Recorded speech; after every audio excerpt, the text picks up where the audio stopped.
Last week, during my solitary retreat, I stumbled upon an interesting passage in the book, in Paul Sumito's book, Don't Take Your Life Personally.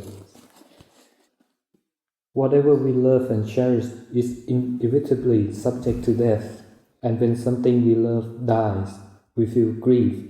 In noticing this, in taking up the first noble truth, we are willing to learn from it instead of just feeling frightened and averse to it.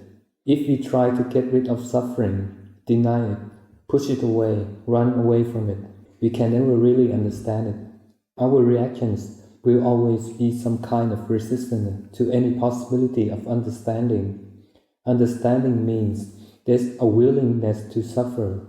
It isn't any form of masochism, but a positive sense of trust, a willingness to look at our own sense of despair, inadequacy, fear, loss, or grief in a way that is not just thinking about it, but noticing that it is like this. Then, as we examine these mental states, by understanding them, accepting them, and embracing them, we begin to see that they also cease. We begin to realize that we cannot sustain them, even though we might feel we will never get over the loss of our loved one. We notice that there are moments when we think of that person and feel grief, and then there are moments when we don't think of them. We may not notice those moments of not thinking of them, however, because we assume that we have this state of grief as a continuous mental state.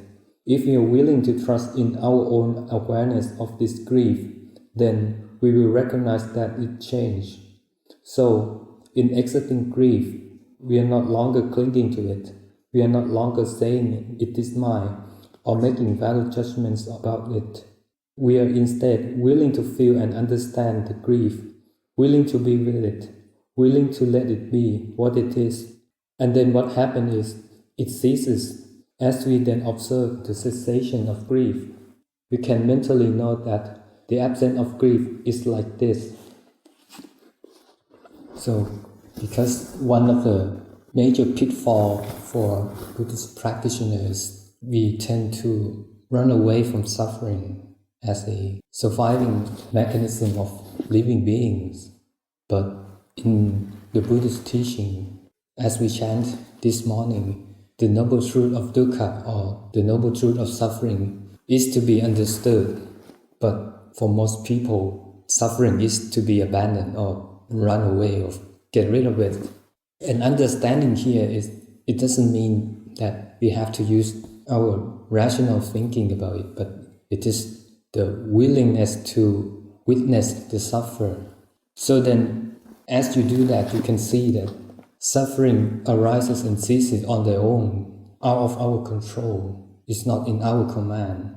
So again and again, you will develop a sense of the suffering is not mine, it's not ours, so that you can change the tendency of the mind toward the suffering.